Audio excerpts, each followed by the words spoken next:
Kidney problems कर रहे हैं। किडनी प्रॉब्लम्स में सबसे पहली चीज है किडनी स्टोन्स। किडनी स्टोन्स को कैलकुलाई भी कहते हैं या पथरी भी कहते हैं आप उर्दू में।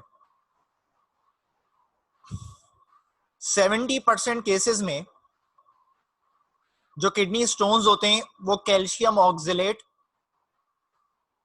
या कैल्शियम फॉस्फेट से मिलके बनते हैं।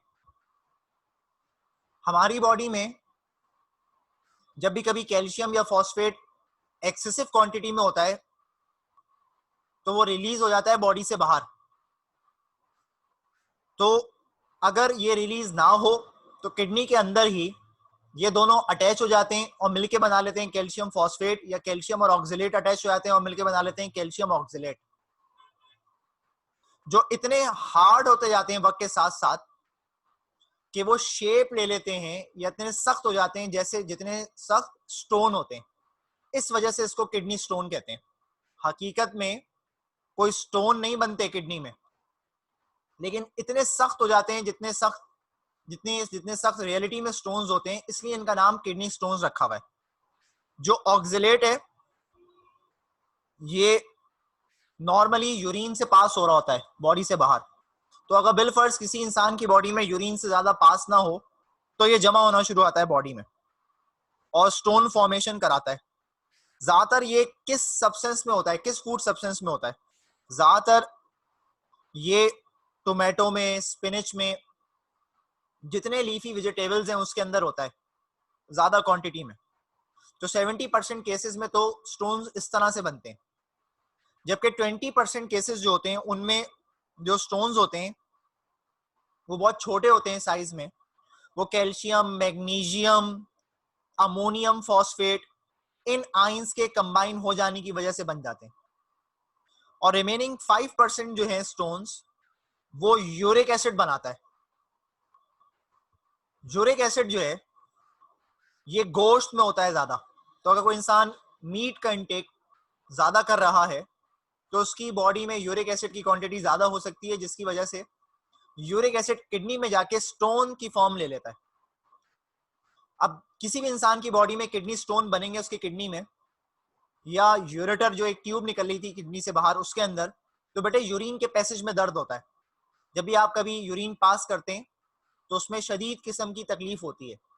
अक्सर लोगों की तो ब्लीडिंग भी होती है, क्योंकि ये जो स्टोन है इनकी एजेस होती हैं, इनके किनारे होते हैं, तो वो किडनी या यूरेटर की दीवारों पे फ्रिक्शन पैदा कर रहे होते हैं या रगड़ खा रहे होते हैं, जिससे अक्सर दीवारें भी डैमेज हो जाती हैं।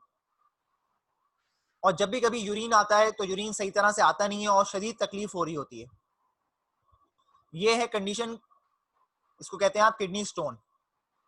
इसके अलावा इसका इलाज क्या है?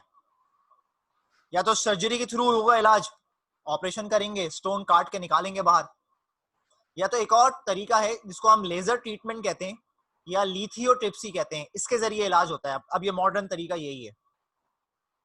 लिथियोट्रिप्सी एक रीसेंट मेथड है जिसको इस्तेमाल करते हुए हम किडनी से स्टोन या यूरेटर से स्टोन निकाल लेते हैं, खत्म कर देते हैं उन स्टोन्स को। ये एक प्रोसीजर है जिसमें शॉक वेव या अल्ट्रासोनिक वेव, इसमें शॉक वेव या अल्ट्रासोनिक वेव की बम्बार्टमेंट करते हैं उस जगह पर जहां पे स्टोन बने होते हैं। पहले क्या करते हैं, अल्ट्रासाउंड करके मालूम कर लेते हैं कि स्टोन कहां पर है, और फिर उस जगह पे पेशेंट को उस एंगल से लिटा देते हैं और लेजर ये अल्ट्रासोनिक वेव या शॉक वेव की बम्बार्टमेंट करते हैं उस जगह पे जहां स्टोन होता है। ये स्टोन अंदर ही अंदर टूट जाता है छोटे छोटे पार्टिकल्स के अंदर। उस पेशेंट को बहुत सारा पानी पिलाते हैं और जब भी कभी वो यूरिन पास करता है तो उस यूरिन के साथ सारे के सारे स्टोन्स बॉडी से बाहर निकल आते हैं। ये एक रीसेंट टेक्निक है जिसकी वजह से ऑपरेशन नहीं करना पड़ता, ना पेशेंट को पता चलता है कि उसके साथ कुछ हो भी रहा है, और कोई तकलीफ नहीं होती, ना उसको बेहोश करते हैं, कुछ भी नहीं करते। तो ये एक एडवांस टेक्नोलॉजी है जो दर्द, तकलीफ, काटे बगैर ही स्टोन्स को रिमूव कर दिया जाता है। इसको लिथियोट्रिप्सी कहते हैं। फिर बिलफर्ज अगर किसी इंसान की किडनी फेल हो जाए, रीनल फेलियर, तो जो किडनी फेल हो जाती है एक ऐसी कंडीशन है जिसमें जो सलाहियत है किडनी की, एबिलिटी जो है किडनी की काम करने की या फिल्टर करने की वेस्ट को, वो खत्म हो जाती है या कम हो जाती है, जिसकी वजह से बॉडी के अंदर वेस्ट मटेरियल जमा होना शुरू हो जाता है और ऑस्मो रेगुलेशन नहीं हो पाता। जो भी किडनी के काम है वो सारे रुक जाते हैं। ब्लड प्रेशर भी काम है किडनी का मेंटेन कराना, वो नहीं हो पा रहा होता। इसके अलावा इंसान की अलामतें कैसी होती हैं? अगर किसी की किडनी फेल हो रही हो तो उसको नौजिया होता है, वॉमिटिंग जैसी फीलिंग हो रही होती है हर वक्त, उल्टियां भी हो रही होती हैं, बहुत सारे लोगों को वॉमिटिंग हो रही होती है, लॉस ऑफ एपेटाइट हो जाता है, भूख नहीं लगती, कमजोरी होती है, वजन बहुत तेजी से गिरता है, सांस लेने में डिफिकल्टी हो रही होती है। और जो सीवियर केसेस होते हैं रीनल फेलियर के, उसमें तो बेटे पेशेंट कोमा में भी चला जाता है। इसके अलावा बाज लोगों को नमूनिया हो जाता है, मतलब उनके लंग्स अफेक्टेड होते हैं, स्टमक में ब्लीडिंग होने लगती है, स्टमक में खून जमा होने लगता है, तो अक्सर लोगों को खून की उल्टी भी होने लगती है, और हाई ब्लड प्रेशर रहता है कंटिन्यू अगर किसी की किडनी फेल हो गई तो। ये तमाम चीजें आपको दिखेंगी उस पेशेंट के साथ जिसका रीनल फेलियर हो जाएगा।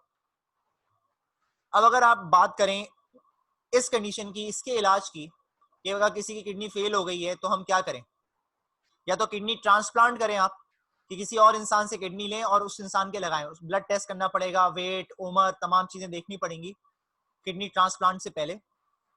या फिर आप, अगर आपको कोई किडनी नहीं मिल रही तो इसका और हल क्या है? डायलिसिस। डायलिसिस कहते हैं खून की सफाई को, उस पेशेंट की खून की सफाई को जिसकी किडनी फेल हो गई है, ताकि उस पेशेंट के ब्लड से वेस्ट को रिमूव किया जा सके artificially by means of a machine.